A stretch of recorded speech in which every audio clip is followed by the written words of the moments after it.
আসসালামু আলাইকুম। আশা রাখি সকলে তোমরা ভালো আছো। আমিও মোটামুটি ভালো আছি। ঋতু পরিবর্তনের সময় এখন অনেকের সর্দি কাশি হচ্ছে, একটু সাবধানেই থাকবা, সাবধানেই থাকতে হবে, এটাই নিয়ম। তারপরেও সর্দি হয়, কাশ হয়, ওষুধ খাইতে হয়। যাক, আমরা আমাদের ক্লাসে আসি। আজকে জীববিজ্ঞান দ্বিতীয় পত্র থেকে মানবদেহের খাদ্য পরিপাক সম্পর্কে আলোচনা করব। বিস্তারিত আলোচনা আজকে করব না, আজকে সংক্ষিপ্ত আলোচনা করব। আর ইতিপূর্বে যে ক্লাসগুলো হয়েছে আশা রাখি তোমরা সব দেখছো এবং দেখার পর সেভাবে প্রস্তুতি নিচ্ছ। আমরা প্রথমেই দেখি পরিপাক। পরিপাকটা আসলে কি? পরিপাকের যদি আমরা সংজ্ঞা দিতে যাই,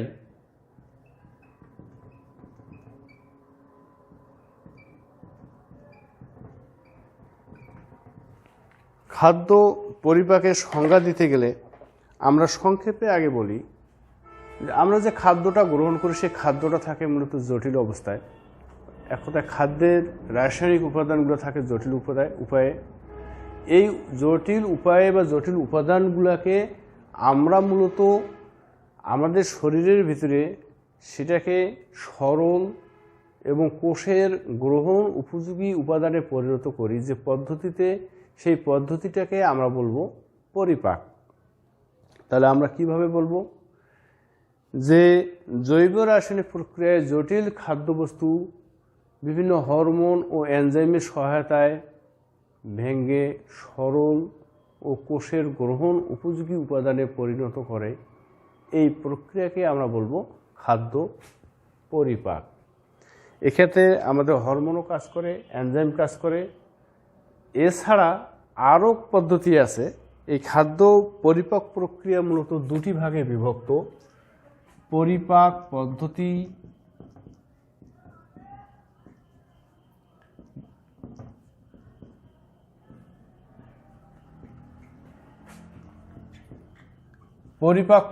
দুটি ভাগে বিভক্ত। একটা হচ্ছে যান্ত্রিক পরিপাক, আরেকটি হচ্ছে রাসায়নিক পরিপাক।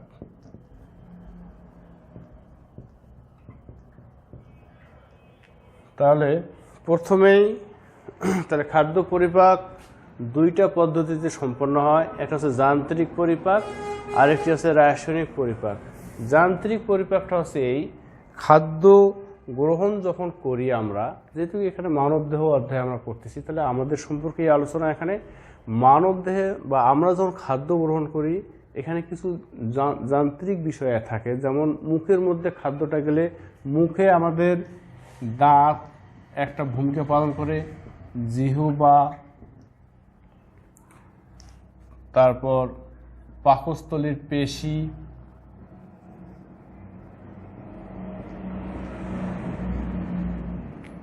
ক্ষুদ্রান্তে গেলে সেখানেও পেশি কাজ করে। এক কথায় যন্ত্র দ্বারা যে কাজটা সম্পন্ন হয়। তাহলে আমরা কি করি? দাঁত, জিহ্বা, পাকস্থলীর পেশি, এদের সহায়তায় খাদ্যগুলোকে আমরা ক্ষুদ্র ক্ষুদ্র বা টুকরো টুকরায় পরিণত করি। কারণ খাদ্য থাকে, আমরা যে খাদ্যগুলো গ্রহণ করি বৃহৎ অণুগুলো থাকে, সেই খাদ্যগুলোকে টুকরো টুকরোয় পরিণত না করলে সেই খাদ্য তো আমাদের গিলতে সমস্যা হবে বা সমস্যা হয়। তা আগে খাদ্যটাকে টুকরো টুকরো পরিণত করার পর এই দাঁতের সাহায্যে, জিহ্বা, মুখের পেশিগুলোর সাহায্যে, পাকস্থলীর পেশির সাহায্যে খাদ্যটাকে ভেঙে সরল কিছুটা ক্ষুদ্র ক্ষুদ্র উপাদানে পরিণত করি। এটি হচ্ছে আমাদের একটা যান্ত্রিক প্রক্রিয়া।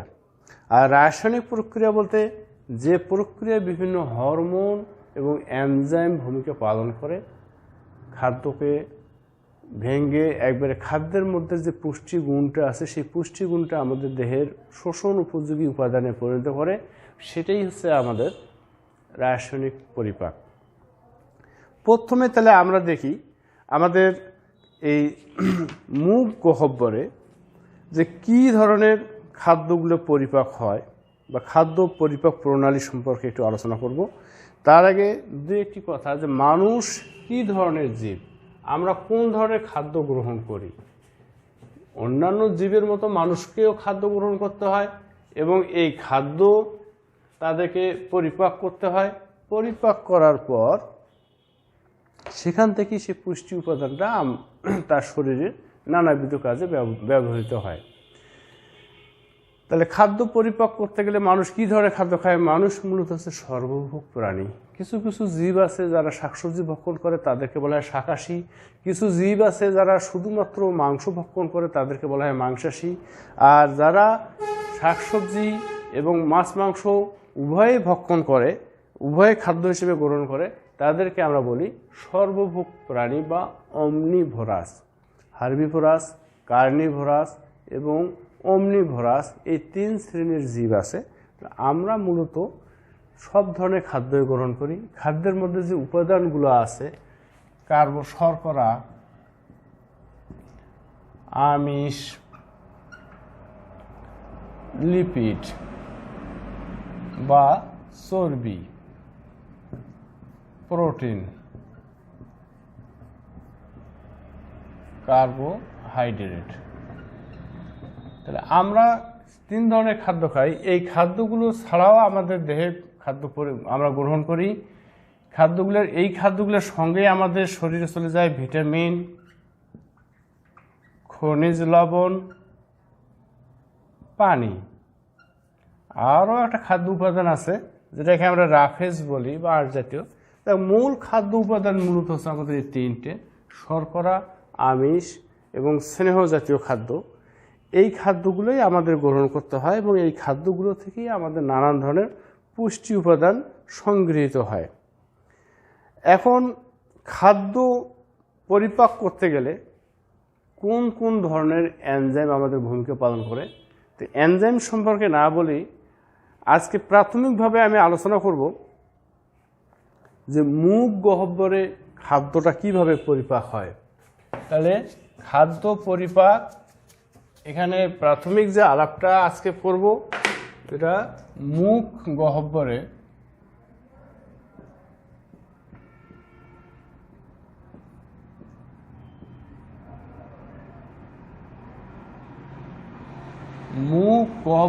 খাদ্য পরিপাক।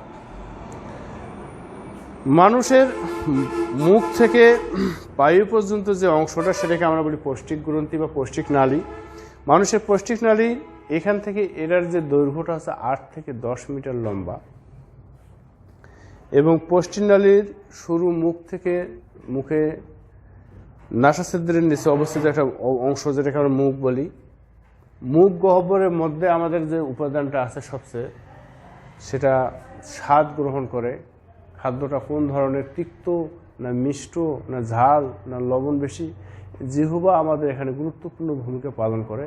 এবং এর সঙ্গে আমাদের আর একটা উপাদান জড়িত আছে মুখ গহ্বরে। মুখের যে পেশিগুলো আছে, যারা খাদ্যগুলোকে বিভিন্ন দিক থেকে এদিক থেকে সেদিকে নাড়াছাড়া এবং খাদ্য গলা দখলে সহায়তা করে নানাবিধ উপায়। এই অংশগুলোই মূলত হচ্ছে আমাদের যান্ত্রিক পরিপাকের একটা অংশ। এছাড়া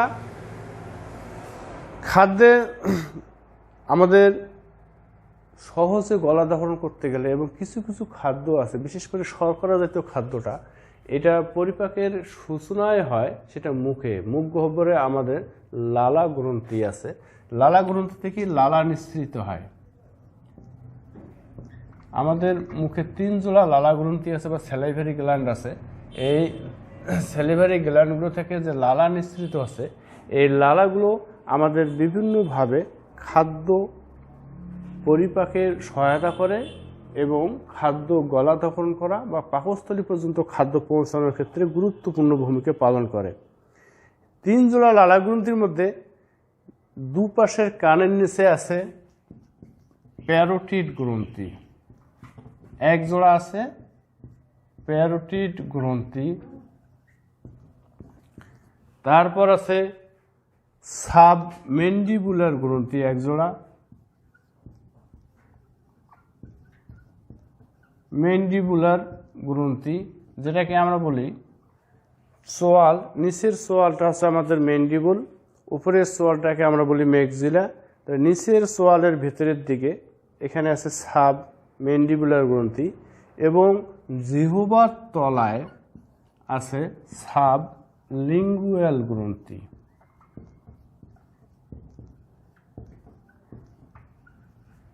তিন জোড়া আমাদের লালা গ্রন্থি আছে। এই লালা গ্রন্থি তাহলে দুপাশে কানের নিচে আছে প্যারোটিড গ্রন্থি, সোয়ালের ভেতরে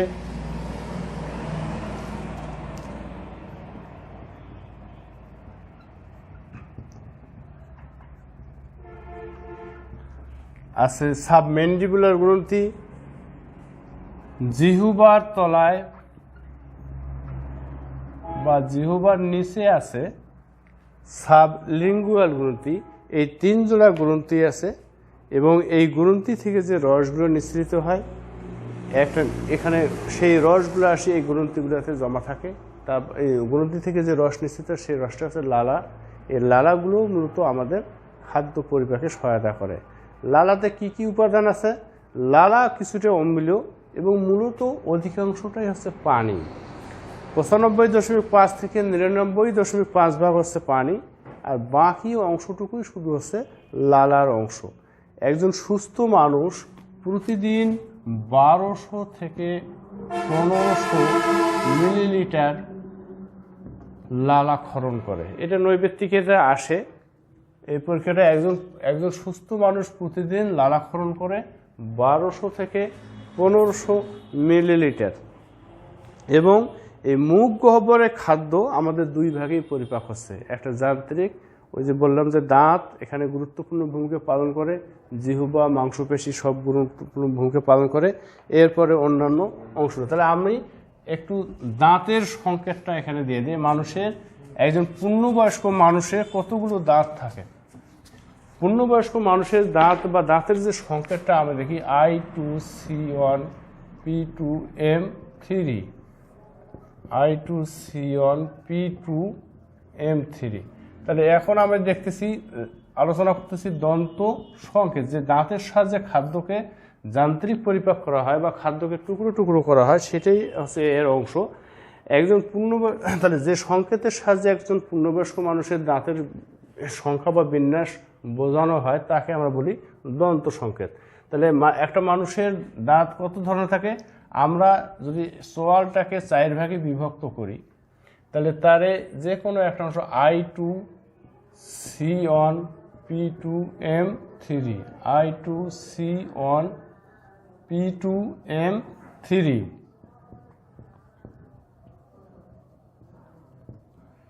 I2C1 P2M3। তাহলে এখানে আমরা দেখব যে I2 মানে ইনসিসর বা কর্তন দাঁত আছে 2টি। তাহলে মোট কর্তন দাঁত আছে 2, 4, 6, 8টা। তাহলে উপরের সোয়ালে আছে 4টি, নিচের সোয়ালে আছে 4টি। তাহলে ইনসিসর তাহলে থাকলো আমাদের কত? 2টি। তারপর আছে ক্যানাইন, এখানে আছে 1টা। তাহলে একটা হলে চারিদিকে আছে মোট 4টি। তাহলে ক্যানাইন বা ছেদন দাঁত আছে আমাদের 4টি। তারপর আছে আমাদের P2, যেটাকে আমরা বলবো প্রিমোলার দাঁত। বাংলায় আমরা সেই দাঁতটাকে বলি অগ্রপেশন দাঁত। এই দাঁতগুলো আছে প্রিমোলার দাঁত আছে আমাদের 2, 4, 6, 8। মোলার বা যে দাঁতটাকে আমরা বলবো পেশন দাঁত, অনেকে আমরা এই পেশন দাঁতগুলোর সঙ্গে আর একটা অ্যাড হয়ে আছে যে দাঁতটাকে আমরা আক্কেল দাঁতও বলি। তাহলে আছে 3, 6, 9, 12টা। মোট হচ্ছে আমাদের এভাবে মোট দাঁতের সংখ্যা দাঁড়ালো আমাদের 32টি। একজন পূর্ণবয়স্ক মানুষের সাধারণত 32টি দাঁত থাকে। এর মধ্যে ইনসিসর আছে 8টা, ক্যানাইন আছে 4টে, প্রিমোলার 8টা, মোলার দাঁত আছে 12টা। অপ্রাপ্ত বয়স্ক বা শিশুদের ক্ষেত্রে এই দাঁতের সংখ্যা থাকে 20টি। এই নোটটা মনে রাখবে, শিশুদের দাঁতের সংখ্যা মূলত হচ্ছে 20টি। পূর্ণবয়স্ক মানুষের এই দাঁতের সংখ্যাটা হচ্ছে 32টি। এই দাঁতগুলো সাহায্যেই মূলত আমরা আমাদের যান্ত্রিক পরিপাক কার্যটা সম্পন্ন করি। তাহলে মুখ গহ্বরের পরিপাকের বিষয়ে যে আলোচনা করতেছি, মুখ গহ্বরের খাদ্য পরিপাকের প্রথমে আলোচনার বিষয়টা হচ্ছে আমাদের যান্ত্রিক পরিপাক। এবং এই যান্ত্রিক পরিপাকের একটা আমরা দন্ত সংকেত দিলাম পূর্ণবয়স্ক মানুষের। এই দন্ত সংকেতে সবগুলো দাঁতের সংখ্যা এখানে দেয়া আছে এবং এই দাঁতগুলো দ্বারাই মূলত আমরা খাদ্য কাটা, ছেঁড়া, পেশা এই দায়িত্বগুলো আমাদের দাঁতগুলো দ্বারা সম্পন্ন করি এবং এভাবেই মূলত আমাদের যান্ত্রিক পরিপাকটা সম্পন্ন হয়। তাহলে এখন মুখ গহ্বরে খাদ্য পরিপাকের মধ্যে আর একটা অংশ আছে, যে মুখ গহ্বরে যে খাদ্যটা পরিপাক হয় রাসায়নিক পরিপাকটা। রাসায়নিক পরিপাকের সংক্ষেপে একটু আলোচনা করব আজকে। সেটা হচ্ছে যে এখানে টায়ালিন এবং মল্টেজ নামক দুই ধরনের এনজাইম আছে, যে এনজাইমগুলো জটিল শর্করাকে সরল শর্করায় পরিণত করে। শর্করার সঙ্গে টায়ালিন যখন যুক্ত হয় তখন মল্টেজে আসলো, মল্টোজটাকে যখন আবার মল্টেজ নামক এনজাইম বিক্রিয়া করে তখন সেটা গ্লুকোজে পরিণত করে। এবং তাহলে এটা একটা বিক্রিয়ার মাধ্যমে দেখে দিয়ে আজকে আর তেমন ক্লাস নেব না, আবার আগামীতে তোমাদের অন্য অংশগুলোর খাদ্য পরিপাক বর্ণনা করব। মুখ গহ্বরে খাদ্যটা আসলো কি, জটিল শর্করা এর সঙ্গে যুক্ত হলো টায়ালিন,